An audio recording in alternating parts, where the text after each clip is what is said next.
All right, finally, new podcast, NHL Stanley Cup Playoff preview or recap of the first round, preview the next three rounds with Jonathan Lidskin, NHL expert, host of Marathon to March podcast, which is college basketball, which is completely relevant to the point.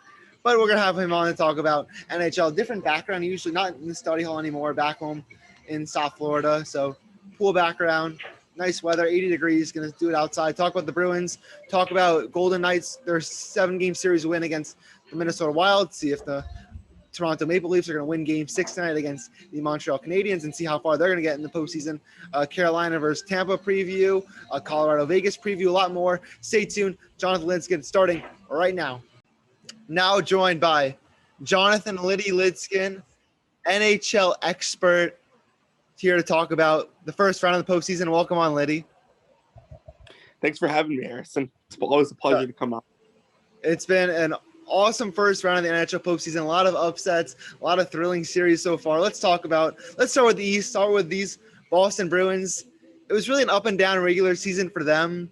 They finished third in the East Division. A lot of uncertainty. The Taylor Hall trade at the deadline really turned them around. They were a different team offensively after that. They took down the Capitals in 5 games. You told me off air that you think the Bruins right now are the best team in the Stanley Cup playoffs. Do you really believe that? Yeah, actually. They have looked like the best team in the playoffs so far, and you can say what you want about the Avs, but if you watch hockey, you know this team has been different since they acquired Taylor Hall at the deadline. Like you said, they've found a second line, and they found depth that they were missing last year when they won the President's Trophy, and it's probably the reason they lost to Tampa in the playoffs last year.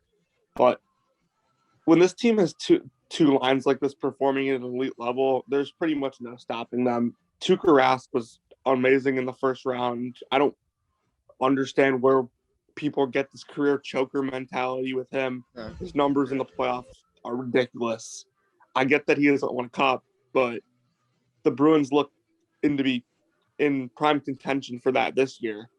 I expect them to make pretty quick work of the Islanders with the way they're playing and move on towards the semis. Obviously, with the reseeding, we'll see who they get then. But the seed of this team does not tell the whole story. I don't really consider them beating the Capitals an upset, just because of how the two teams were playing after the deadline. And like I said, with the way the top 6 is playing right now for them, I think this team very much could win a Stanley Cup. Yeah, no, I think that because of the threat on the offensive side, they kind of had it back in the 2019 playoffs with Johansson, they acquired from the Devils, I believe, that trade deadline. He was a big jump on that second line with Krejci. You talk about Tuukka Rask. Winning the Stanley Cup would be so much for him. He's the all-time leader in Bruins playoff wins with, I think, 54 after this series. How do you think they match up with the Islanders coming off a 6-game series win against the East regular season champions Pittsburgh?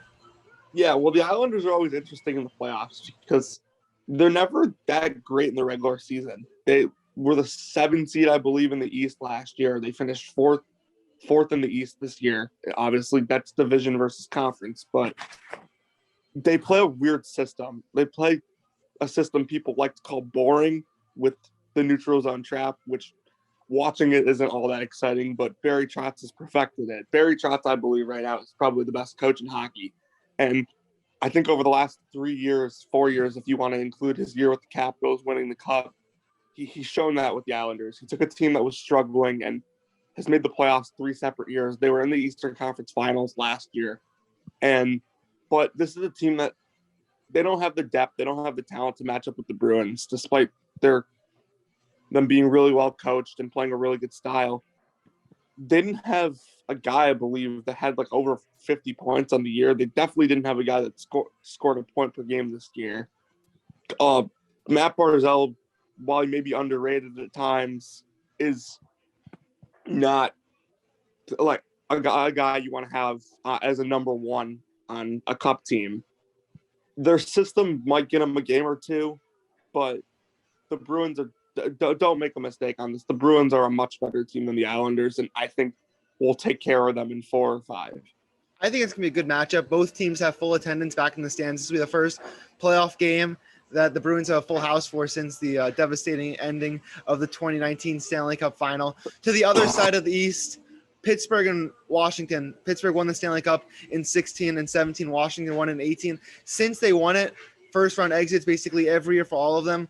What do you think is next for these two teams? Because these are two probably the best teams of the past decade now. The last three postseasons for them have just been disappointing endings. Is this kind of the end of their run going deep into the postseason? Yeah, well, people forget quickly that outside of the 1 year the Capitals won the Cup, their playoff success was actually really minimal. Like, Ovi was considered a choker in the playoffs before he won that Cup. And there were a lot of first and second round exits beforehand, and we're seeing a lot of the same after. I think Ovi's run in Washington in terms of winning a Cup might be done. He still very well can make the playoffs every year because their team is good, but I think I never thought their roster was Stanley Cup contenders. They're a very good regular season team. That's about it. The Penguins are a different story because it seems like goaltending kind of cost them that series against the Islanders, and their roster was overall pretty good this year. But since they won that Cup in back in 17, and like you mentioned, they won back to back. Yeah, they have like 3 or 4 playoff wins. Since that Cup, it's ridiculous. Like I think it's like 4 playoff wins in 4 years. Well, they missed the playoffs last year because they were the 5 seed and then lost to the 12 seeded Montreal Canadiens. So this is probably less devastating than what happened last year to them. Yeah. So you think about it. After they win the Cup against the Nashville Predators, they win one series in 18. And lose to the Capitals in 2 games. Since that series, they got swept by the Islanders in the 2019 playoffs. They lose in the play-in round to the Canadiens in 4 games, and then they go out and lose in 6 to the Islanders this year. So this is a team that, again, very good regular season team, but something in the postseason is not clicking. And whether that's goaltending, whatever it is, if Sid wants to be at another level like they once were, something needs to change. Tristan Jarry, I didn't think was very good in this series. No. He was very good in the back half of the season, but I don't think Tristan Jarry is the guy to get Sid another Cup if that's one of his aspirations. Alex Ovechkin, I think, is scheduled to be a free agent this offseason. Do you think there's any chance he leaves Washington? No, I think it'll be a short-term deal around probably $11 million a year. He's going to finish the greatest goal scorer of all time, and he's still playing at an elite level despite the injury he had this year. Currently, I still think he's the second best goal scorer in the NHL, and he should be paid like one.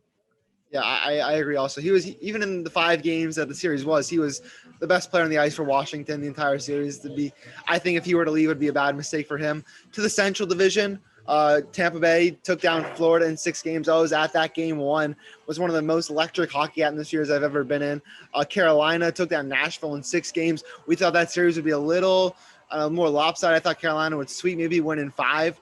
Who do you give the advantage to in that series? This one's tough because I think people kind of forgot how good Nikita Kucherov and Steven Stamkos were while they were injured.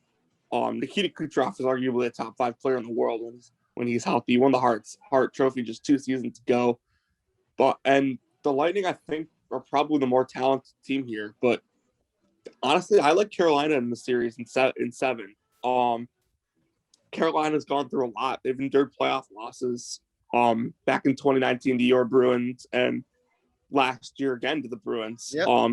But they're pretty good in the playoffs outside of playing against the Bruins. And I think enduring those playoff losses is something every great team needs to have before they win a cup. Not saying that Carolina is going to win it this year because I don't believe that.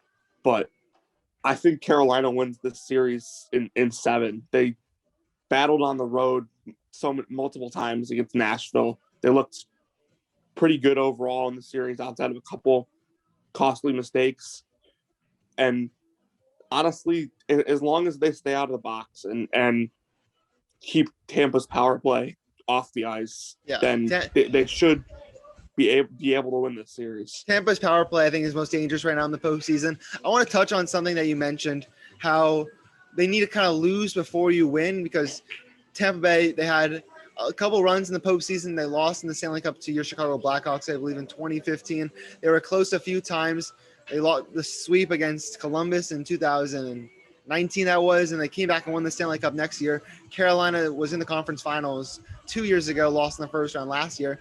How important is it to kind of have that bounce back mentality, and how important really is that to kind of as a field to win the Stanley Cup? I think in the playoffs, it's everything. And you want to zone in on a specific player. I don't know the exact numbers, but Jordan Binnington in 2019, his numbers off a loss were ridiculous. And it's just in the NHL, I know you watch a lot of NBA, Harrison. Yeah.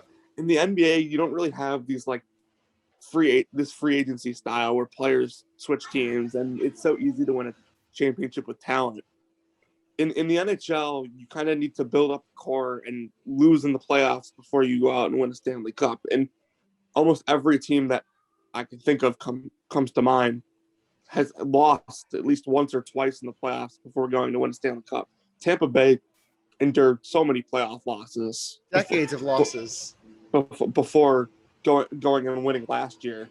And it's looking like no matter who it's going to be this year, and that's going to be the same thing. Like Colorado went through playoff losses. Vegas has gone through playoff losses. Toronto even has gone through playoff losses, even though they're so young. But yeah, having a bounce back mentality in the Stanley Cup playoffs is really important, because it's really rare for a team to just go through the playoffs without any problems. You're gonna have some tough losses. Like, yeah, it's just so important. Like, I don't know if there's any other way to phrase that. Yeah, no, it makes sense, because the mentality that you have to lose before you win, we see how many times it happens. And let's see, there's a lot of contenders for that this year. Quickly to the north, Toronto and Montreal, they play Game 6 tonight as we're recording this. Is there any chance Montreal forces a Game 7 at home? I said before Game 5 that there were better chances of pigs flying tomorrow than Montreal beating Toronto 3 times in a row. I know there's this whole haven't won a series since 2004 choker mentality with the Toronto Maple Leafs, but they're outscoring them, I believe, something like 15-8 in this series. I think Toronto takes care of business tonight, and if not, they'll take care of business in Game 7. I really don't think they're going to lose this series. It's on the Toronto Maple Leafs to lose Game 5 and make this interesting, but they're so much better than the Canadians are. Do you think either team will beat the Winnipeg Jets, who, as the 3 seed, destroyed the 2 seed Edmonton 4-game sweep that I don't think anybody saw coming, and they dominated Game 1, then Game 1 they won Games 2, 3, and 4 in overtime. Are the Jets going to win the North? Yeah, it's weird. The Jets, we know, have a top 2 goaltender in the NHL in Connor Hellebuyck, and many people feel he kind of like stole that series. Their defense, I think, against the Edmonton Oilers was a lot better than it usually is, considering it's probably a bottom 5-10 defense in the NHL. Their forwards are very good when healthy. They got Nick Ehlers back. They got Dubois back, who missed Game 1, I believe. But I don't think the Jets can handle the Leafs' depth. They didn't get that against the Oilers. They got the top 6. That's very good for the Oilers, and the Leafs do have that. But the Leafs have a much better defense, much better depth. I think the Leafs probably take care of the Jets in 6 or 7 games. Connor Hellebuyck will get a couple games against them, though. I mean, the Maple Leafs, they haven't really been close to the Stanley Cup since 2004, as you mentioned. This could be the year for them in kind of the alternate format where they're only playing Canadian teams, which is probably the weakest division of the 4.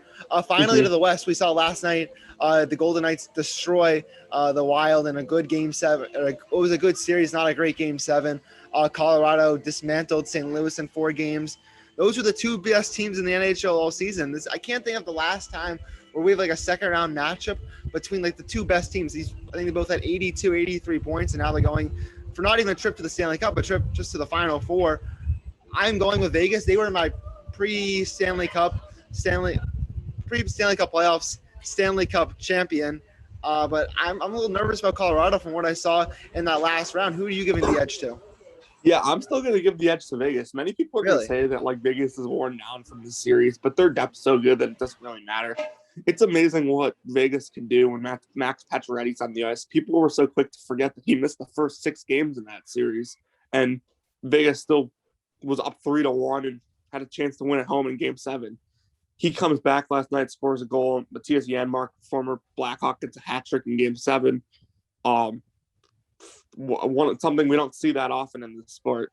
But Vegas has been my cup champion since the preseason of the NHL. I felt like this is the best team since in their franchise's history. Granted, this is their 4th year in the NHL. They're really deep. They have 2 goaltenders who are arguably top 10 in the NHL, one of which I think should win the Vapnek Trophy this year, and Marc-Andre Fleury. Colorado, I don't think has seen something quite like this in the playoffs in the last couple years, honestly. Like, I know they lost to Dallas last year, who won the West, but I don't think Dallas is nearly as good as this team.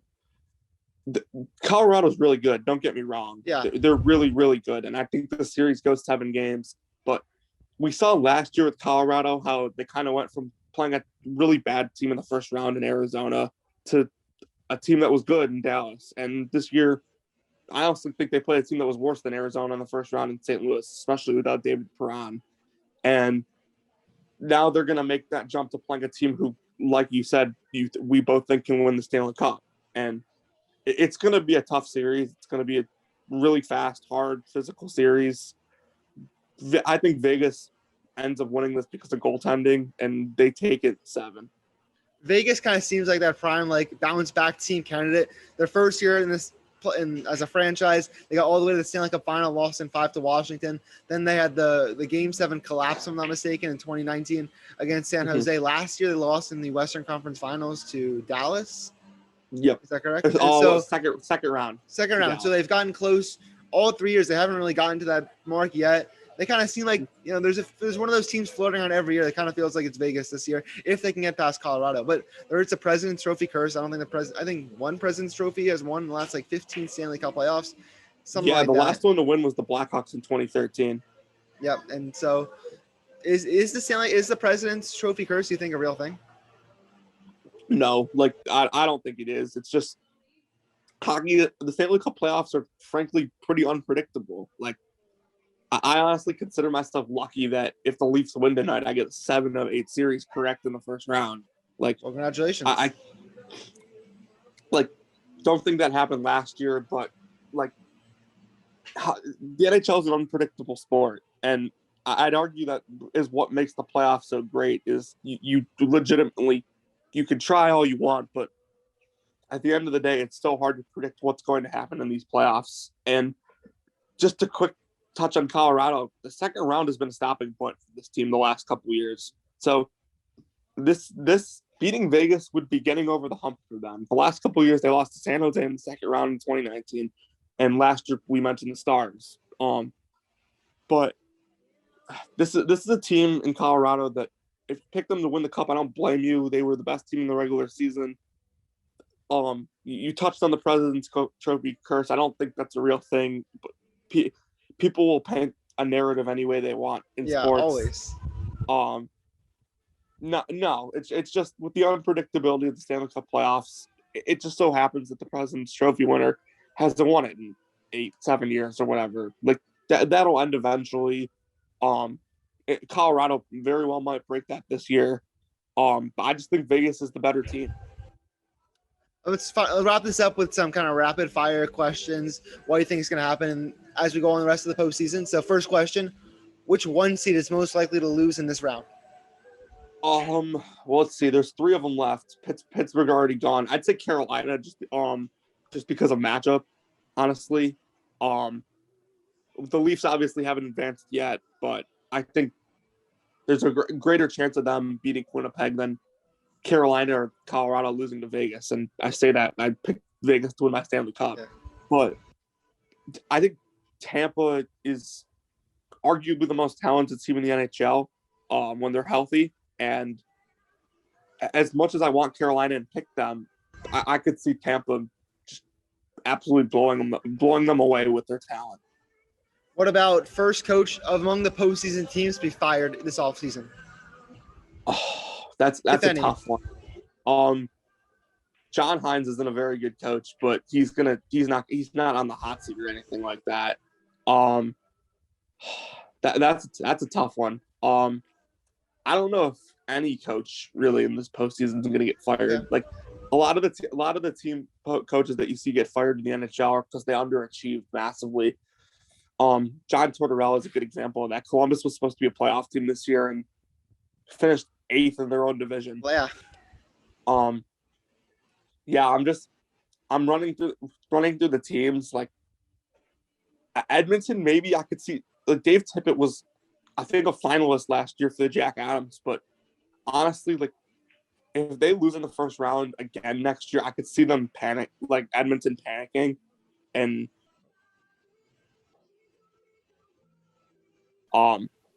but maybe, you know what? I take that back. Ducharme for the Canadiens, I think will possibly be fired. There's been rumors that Patrick Waugh, the great goaltender, is going to be their next head coach. I really don't see a reason to fire Ducharme. Some of his decisions were questionable in the playoffs. Not playing Cole Caulfield early in the series, or just Barry Kotkaniemi. But I think it's his first year coaching the team. I think he should get more than a year to prove himself, especially since the Habs were pretty much their ceiling was making the playoffs this year. Yeah. They did that. Yeah, I don't think he should be fired, but Quebec media is quick to get on people. It's the New York media of Canada. Mm-hmm. What about that in Toronto are just brutal. Last one before we do our final postseason predictions. Breakout player you expect to come in this round? Someone out of nowhere that's going to kind of make their name notable, like in the hockey world. Let's think. I think people are going to start to realize this round, and like people know who this guy is. He's going to win. I think he should win the Selke Trophy this year. But I think people are going to start to realize this round that Mark Stone's a top 10 player in hockey, and his two-way game is just unbelievable. He's one of the best two-way players in the NHL, right up there with guys like Bergeron, O'Reilly, Sean Couturier, who won the Selke last year. But people are going to realize how good he is and how good he is on both sides of the ice, especially his offensive abilities. I mean, I don't think people realize like how good he is in the offensive zone. People kind of realize him as that two-way guy, but this guy was like a point per game player this year. And Pacioretty was hurt at the end of the year, so he was great, I think, against Minnesota. And I think with Pacioretty back, he should only get better playing on his opposite wing. Okay, so lastly, updated Stanley Cup final prediction. If you can go through right now, who would you say the two teams do you think are going to meet for the Stanley Cup final in early July? It's tough because you don't know reseeding, who's going to win, stuff like that. But I think the two best teams in the NHL right now are Vegas and Boston. I didn't put that on Twitter. I originally said Vegas, Carolina, but last minute I went in my bracket and put Boston in there instead of Carolina. I think Vegas beats Boston in probably 6 or 7 to win the Stanley Cup this year. I would say that's would be my prediction right now. My pre-playoff prediction was Toronto losing to the Golden Knights. Could easily happen. I hope the Bruins can make it that far. We have game 1 against the Islanders tonight back at the Garden. Hopefully they can do it. Liddy, I know it's cold where you are in Chicago. Me, not so much. You got 80 degrees. You got people playing pool. I got people in the pool. It's a good life here in South Florida. Well, it was great to call on, Harrison. I'm thankful you had me. All right, talk to you later, John. See ya.